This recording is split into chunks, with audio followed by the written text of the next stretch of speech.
ब्रेकनंतर 10च्या बातमीपत्रामध्ये आपल्या सगळ्यांचं पुन्हा एकदा स्वागत आणि यानंतर इतर काही बातम्यांचा आपण आढावा घेऊया। एक महत्त्वाची आणि मोठी बातमी हाती आली आहे। भाजपची विधान परिषदेच्या उमेदवारांची यादी अखेर जाहीर करण्यात आली आहे। अहिल्यानगरमधून अपेक्षेप्रमाणे प्राजक्त तनपुरेंना उमेदवारी मिळताना पाहायला मिळते, तर सांगली साताऱ्यातून धैर्यशील कदमांना उमेदवारी देण्यात आलेली आहे। भाजपची ही उमेदवारी यादी जाहीर करण्यात आलेली आहे। तर यामध्ये अहिल्यानगरमधून नुकतेच भाजपात दाखल झालेले प्राजक्त तनपुरे यांना उमेदवारी जाहीर करण्यात आलेली आहे। विधान परिषदेसाठी ही यादी आता जाहीर करण्यात आलेली आहे। अवघे काही तास शिल्लक आहेत या उमेदवारी अर्ज दाखल करण्यासाठी आणि चंद्रपूरमधून अरुण लखानी, अमरावतीमधून प्रवीण पोटेंना उमेदवारी जाहीर करण्यात आलेली आहे, तर भंडारा गोंदियातून अविनाश ब्राह्मणकर यांना उमेदवारी जाहीर करण्यात आलेली आहे विधान परिषदेसाठी। याबद्दलचे अपडेट जाणून घ्या, तर सोमेश कुलगे आपल्या सोबत आहे। सोमेश, ही उमेदवारी यादी जाहीर करण्यात आलेली आहे, या यादीवर जर नजर टाकली तर काय नेमकं पाहायला मिळतंय? भाजपनं कसा हा समतोल साधलेला आहे? निश्चितच आता जर आपण पाहिलं तर या सगळ्यामध्ये भारतीय जनता पक्षाने एकूण 11 जागा लढवायचं निश्चित केलंय, एवढं या संपूर्ण यादीतून दिसतंय। कारण धाराशिव, लातूर, बीड मधून बसवराज पाटील यांच्या नावावरती शिक्कामोर्तब झालेले, जळगावमधून नंदकिशोर महाजन, नांदेडमधून अमर राजूरकर, तर छत्रपती संभाजीनगरमधून सुहास शिरसाट, अहिल्यानगरमधून प्राजक्त तनपुरे, सोलापूरमधून राजेंद्र राऊत, सांगली सातारा धैर्यशील कदम, अमरावती प्रवीण पोटे पाटील ज्यांनी प्रत्यक्ष फॉर्म भरलाही होता, भंडारा गोंदिया अविनाश ब्राह्मणकर आणि वर्धा चंद्रपूर गडचिरोली अरुण लखानी हे सध्या जे चर्चेत आहेत सुप्रिया सुळेंसोबत आणि शरद पवारांसोबतच्या त्यांच्या सोयरिकेबद्दल, त्या अरुण लखानींचं नावही यादीमध्ये आलेलं आहे।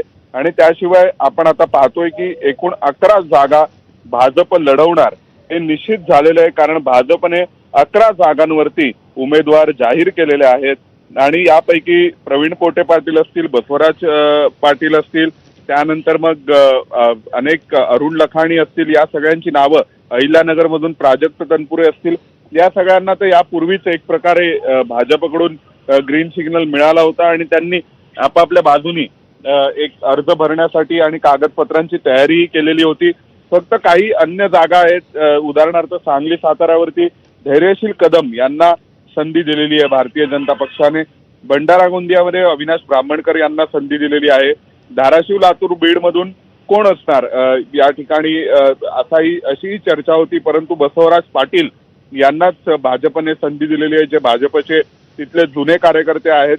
अहिल्यानगरमध्ये प्राजक्त तनपुरे जे राष्ट्रवादी काँग्रेस शरद पवारांकडून भाजपकडे आले, त्यांना संधी देण्यात आलेली आहे। छत्रपती संभाजीनगरमध्ये सुहास शिरसाट यांचं नाव हे आपण लक्षात घ्यायला हवं की त्यांनी भाजपनी स्वतःच्या तिकिटावरती विधान परिषदेसाठी म्हणून ही जागा दिलेली आहे।